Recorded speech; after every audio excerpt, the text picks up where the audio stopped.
everybody, I'm Zach. And I'm Jesse, and you are our amazing, super wonderful Patreons. I need to, you are our Patreon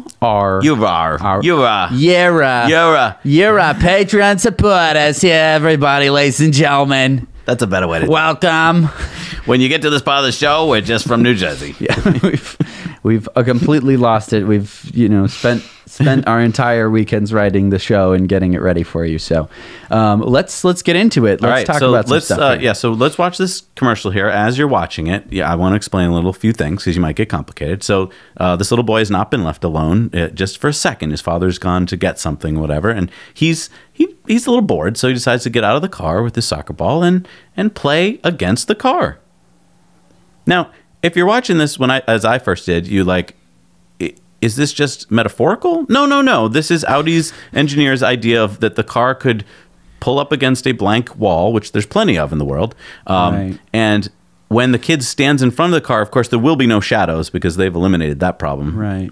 I mean, to be fair, there are two projectors, so you could conceivably have a projection that would sort of work, but there would be massive shadows. Like your shadow would really interfere. Well, not in this commercial. There's not. Right. It just looks perfect, like it's a big screen. Right. And there's no scary people in this parking lot. It's not. I think that this is at his house.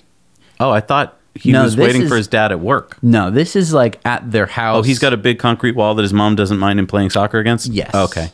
Anyway, that's important. As you do. Anyway, I think this is super important. Cars should, basically, their number one job, actually, is to keep kids entertained while their parents are away. Right.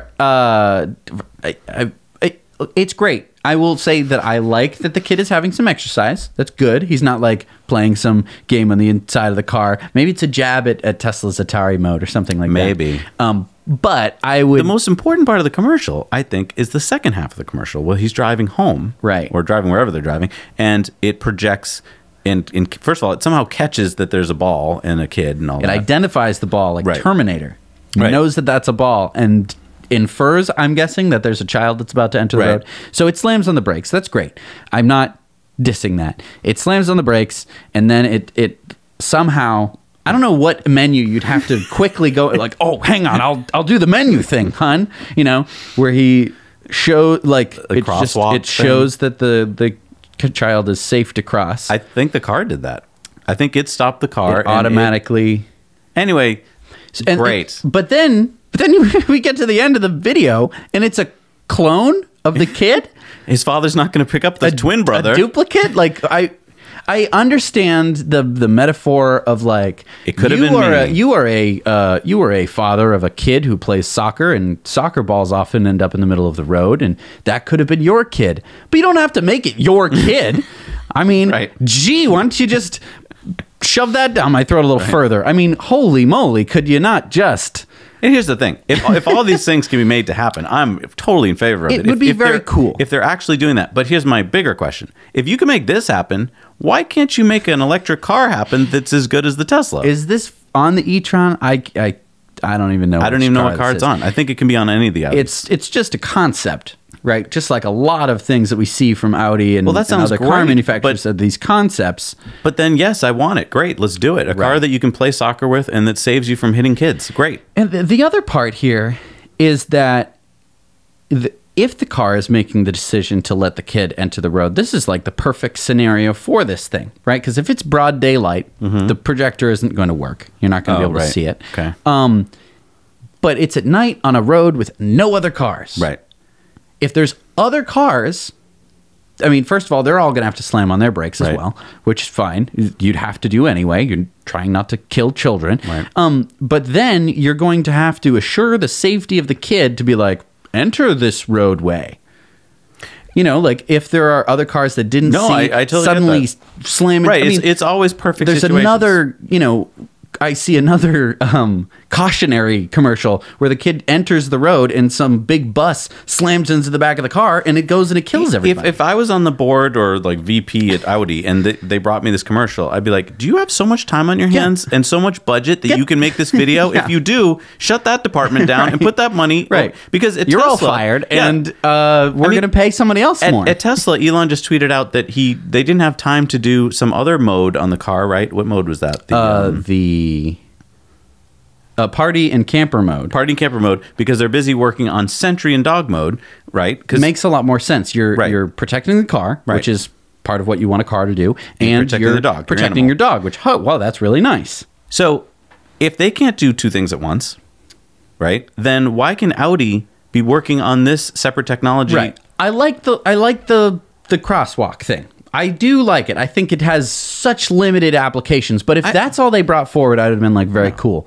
No. However, you bring up this like fictional, I'm going to play soccer in front of my dad's very expensive Audi. All they need aspect. Is work on, if you can stop a car from hitting a child, great. Work on that. That's it. That's the success. Okay. Good work. Next. Oh my gosh. Oh my, the whole episode, we're just going to be talking about Audi here. All right, let's look at Ice Stopper version 2. Yeah. This is a lot like what we saw in another parking lot in Asia. This is in Taiwan this time. This is a little loopy thing that is blocking an ICE car from parking, and then as you back your Tesla up, it sees that your plate is an is a Tesla plate, so it lowers it. I have a problem with this, very similar to the first version we saw, which is that if you're in most of the rest of the world where it snows, you'll need to plow that parking lot, and you can't when one of these pucks is sitting there. Right, because even if it folds down, it's still above the level of the road. Right. And it's going to interfere with it. To get it flush would be pretty tough to do. Also, in America, you'd have it stick way further up because the kinds of cars that will ice you might be big pickup trucks with a big, high... I think that this is a good solution for a local problem. I think that... the solution is well suited to the location. But you had a really good point about whether we should solve this with technology or solve it with the law. Right. I mean, if we decide as a society that we don't want people icing charging spots, then we should make it a law to say that you can't do that. Because if you park in a handicap spot, there's no technology that keeps you from doing that. But if you get caught doing it, you get a huge fine or you get towed. Right. And so, because as a society, we decided people who can't walk as well as other people should have a closer parking space to locations. Right. We decided that, we made that a law, and that's what we did. And so we have them. You see them freaking everywhere, right? It's the law. It's the law, right? And you don't see too many people parking in those spots. Right. It's very rare. And when you do, people get mad. Yeah. They say, "What is your problem?" Exactly. You know? I think that we need to have the same thing with charging. We either need to say electric cars, screw them, whatever, or charging becomes so ubiquitous that it's like, how can I not park in a charging spot? But I don't think we're there yet. I don't think we're going to hit that point for at least 10 years. So I think that laws need to be put in place to protect people's charging, and we don't need these devices to solve this problem. It needs to be that you're probably going to get a big ticket if you park there. Right. All right, let's check out this commercial from the Toyota's 2019 Corolla hybrid car.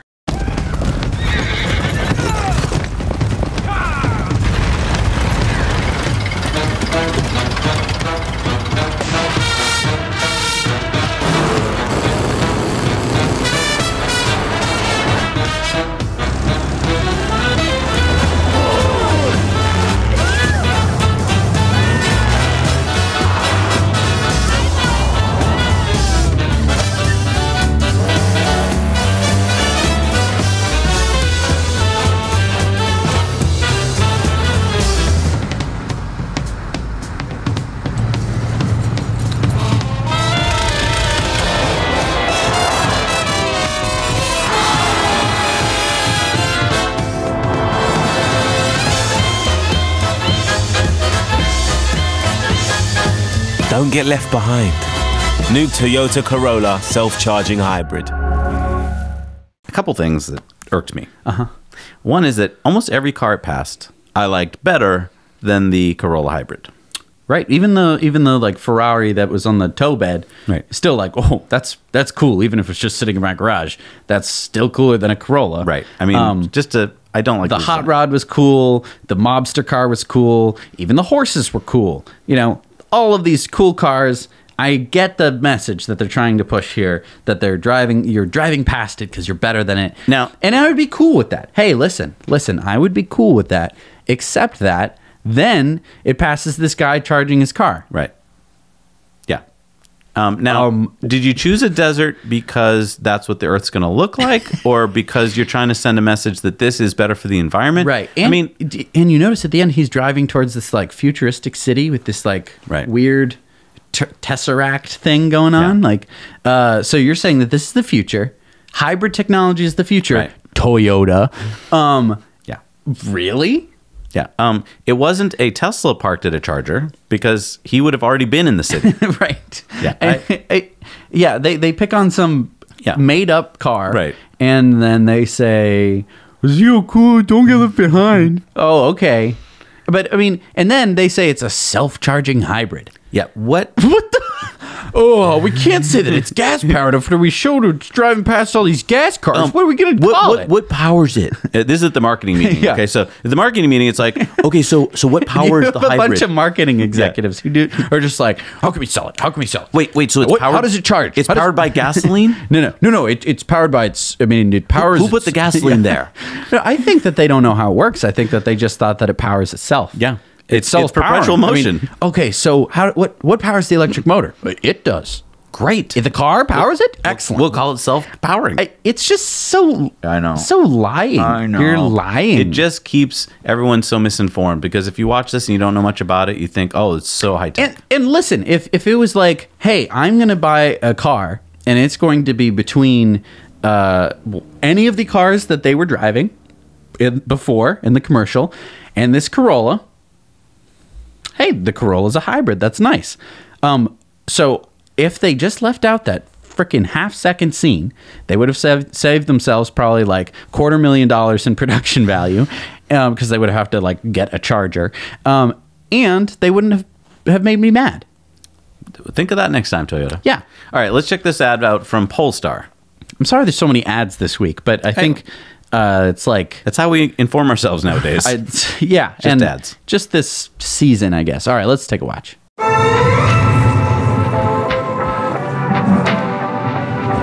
Dear car industry, this will not be easy.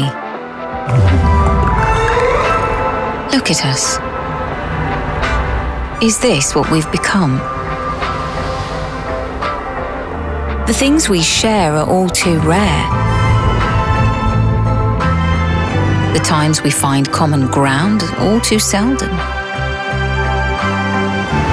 It seems you can't make up your mind. On one hand, you look to the future with visions of a better tomorrow. But on the other, you cling on to the past, going round in circles. We're just too different.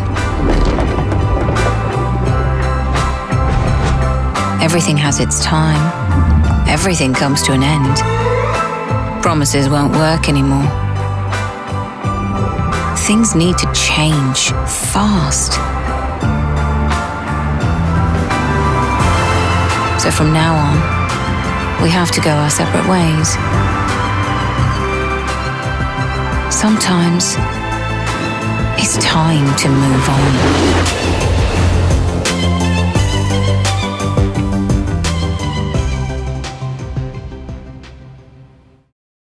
I'm intrigued. I mean, they said all the right words. Yes. They even, and this never gets brought up in commercials where they're slandering each other.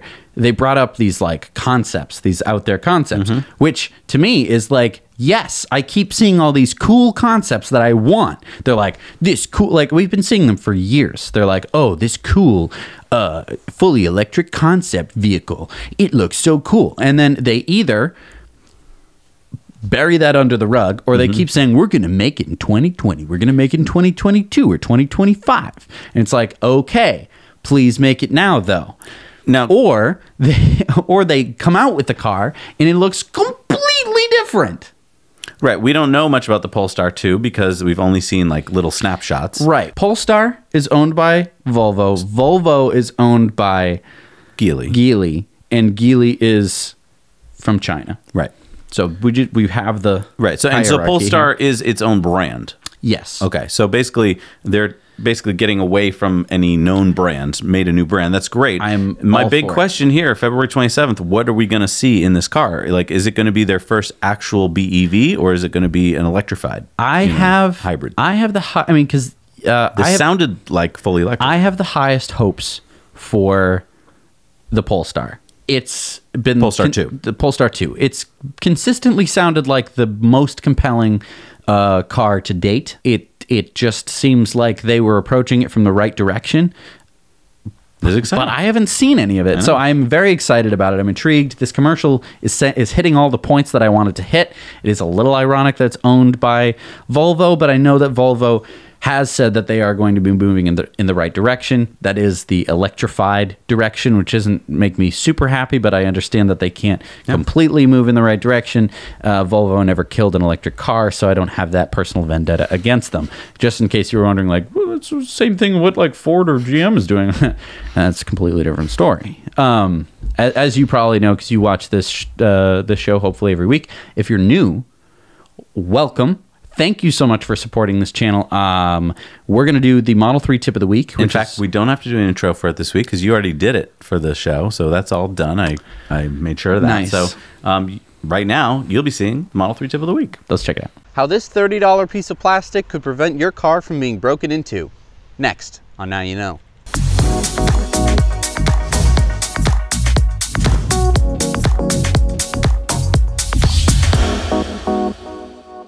So what's been happening is that thieves have realized that this back quarter window, if you smash it, the alarm system will not go off in the Model 3, at least for the Model 3s that have come out so far. And then what they can do is reach in and fold down the rear seat. Now, I'm not going to smash my window. I like my Model 3, so I'm going to actually open the door. The latch is right there. And so a thief comes in, and you know, they're coming in from your perspective, but so then if a thief likes what he sees, he thinks you have a laptop or something valuable in there, they'll smash the window, reach in and take whatever valuables you have, and then run away, leaving you with 2 smashed windows. Now, even if there isn't anything valuable in the back, they still will have smashed this window. Now, how can we prevent that? Well, we interviewed Raj from DropLock about his new invention. So on the Model 3, if you want to lower the back seat down, there's a little handle, right? And you stick your finger in there and you lower it. And so your product goes in where your fingers would go to stop you from basically being able to flip that seat down. Exactly. At its most simplest form, that's all it is. It's a block. It's a block that blocks you from being able to access that lever to fold it down. Yeah, you mentioned to me that when you go to put something in your trunk or frunk, that may not be as good an idea as you think. When you're putting something in your frunk or your trunk, do it out of sight, you know, do it before you get to your destination. If you get to a destination, you open up your trunk and you stick your bag in there, somebody is watching. So there's people who are targeting, and then there are people who are just roaming the parking lots looking for, what can I get? And a Tesla screams, this person's got money, I have a higher chance that there's gonna be something worth stealing. Right.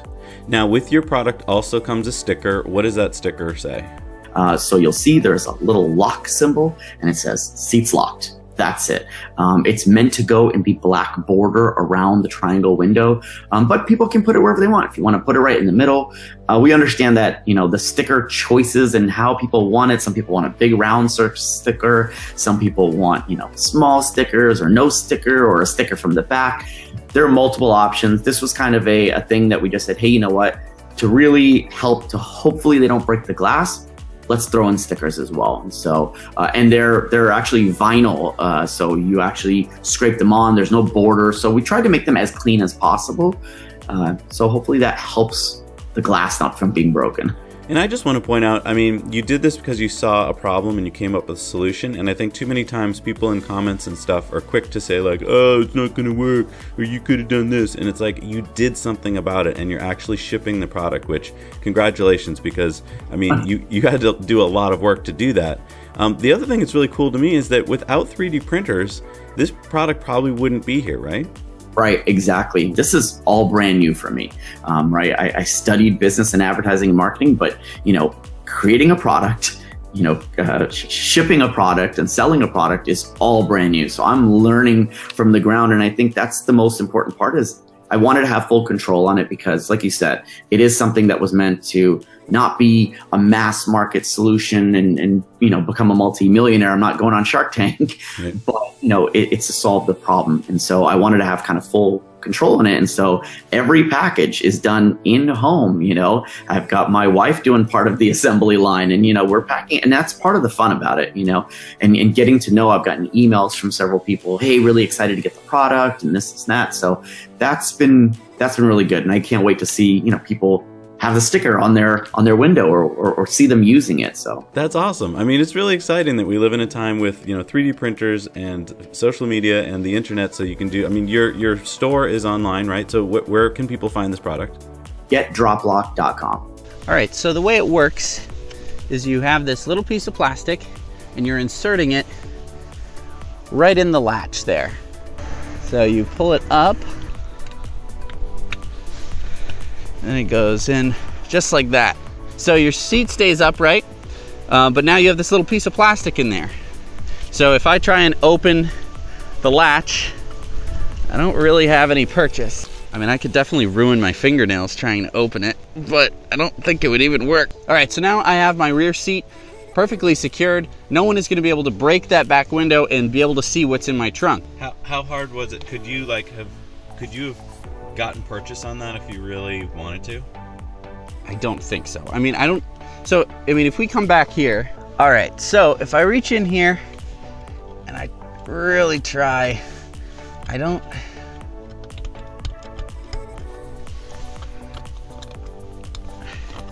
again, I would have to be reaching through a window of broken glass to try and get this off, and it's not coming. It's just not.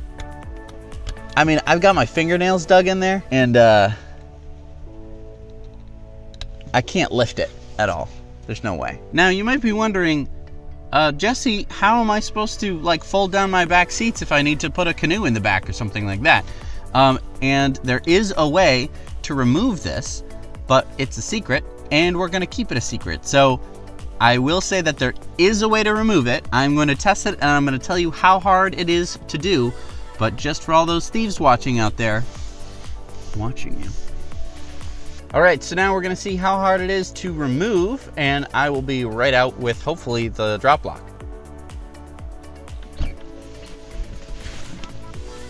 All right, so got it out. No problem, use the secret method, which we're not telling thieves on this YouTube video, so you can go suck it. And yeah, it took maybe 15 seconds. Now my car is unsecure, but obviously now I can fold down the back seat. Now you might be wondering, how are thieves gonna know that my seats are locked? They're gonna smash my back window and then not be able to get the seat open. Well, that is why it comes with this little decal, which you can put on the back of both of the windows to let thieves know that the car is locked. So I mean, is the drop lock gonna prevent your car from being smashed or broken into? No, not necessarily, but it does sort of send a message to thieves, especially if lots of people get these, that the Model 3 cannot be broken into in this way. It doesn't make sense anymore because, well, basically, it's a big risk to smash a window and then to have to, fiddle around and be like, oh, it's a drop locked, dang it. So then, with these decals and with these little red pieces of plastic, I think that it's a good chance that we can kind of stop this crime spree. So if you're worried about your car being smashed or broken into, this could be a good solution for you. Thank you so much for watching. Now you know. All right, well, we're going to head back to the show. Thank you so much for being our Patreons and supporting us. We have some really exciting things coming out for Discord, but we haven't quite done all the tech stuff we need to do. So should we probably announce it. Well, announce it. We could pre-announce it. Let's announce it. Let's pre-announce it. Okay, we're pre-announcing it. Can't do this yet as at the point. Okay, so let me preface it. You guys know about a call-in radio show, right? I mean, remember those days? I think it's still happening, actually. You call into your radio show and they take your call live on the air. So what we're going to be doing is at the $4 perk level. Right. We had this thing called Patreon Question of the Week. And honestly, a lot of it was my fault. Some of it was Patreon's fault. I sometimes put out a question and then we read it on the air. But Patreon's so hard to use. It's very clunky. And we thought this would be more fun. So as the Patreon question of the week, it will morph into like the Discord Patreon question of the week. Yeah, I mean, the problem that we ran into is that every week we would have to put out a question of the week, call to things, and everyone would have to write in, and then it would sort of disappear off and that the face was of the on planet. Patreon, which is not the most conducive place to be. So what we were thinking is we're going to move it over to Discord. So anyone who's paying $4 a month or more already has access to the Discord, so that works out pretty well. We're going to have a channel specific to people who pay $4 or more a month. So for those of you who are watching who pay more than $4 or more a month, you'll have access to this perk. And basically, it'll be a channel where you're going to just constantly be able to ask questions to us. And we're going to be sort of reading through it during the week. And we will pick out questions that we like. We will then contact you and say, hey, what are you doing on Sunday? Between quite a wide range of hours. And then during the show, we will pull out our phones. And this would be during the normal Patreon thing of the week. We'll pull out our phones. We'll call you on Discord if we liked your question. And we'll hold up our phones. And you get to ask your question. And then we will answer it with you live on the air, so to speak. It won't be live because people watching the YouTube video later will not be live. But anyway, it'll be live for you. Yeah. So you get to have your question asked and answered. We'll probably keep you on the line just in case you're like, Jesse and Zach, you didn't answer my question. But don't worry, we try not to be politicians when we can avoid it. Right. Anyway, that is our. Yeah, that's what we're going to try. I mean, it may fail horribly because, I mean, you might be in Australia or something and the time zones might make it completely not work. But we're going to try it. We'll try it. We're going to see how it goes. Anyway, you heard it first here. We're going to probably announce the full release probably next week, but gear yourself up, start getting ready. Right. And by the way, if you haven't gone onto Discord yet, I know that it is a little daunting. Please, if you're having any trouble, message me either on Facebook or more helpfully Patreon so that I can help you integrate into the Discord. It is such a nice place. I mean, a majority of you here are already paying for it. And if you're already on there and can help people out, that would be awesome too. That would be super helpful as well. We're so busy. Yeah. All right. So anyway, thank you so much for joining us for the Patreon bonus story. We love doing it every week. It is the highlight of my week, for sure. Thank you so much for joining us. We'll catch you next week. Now you know.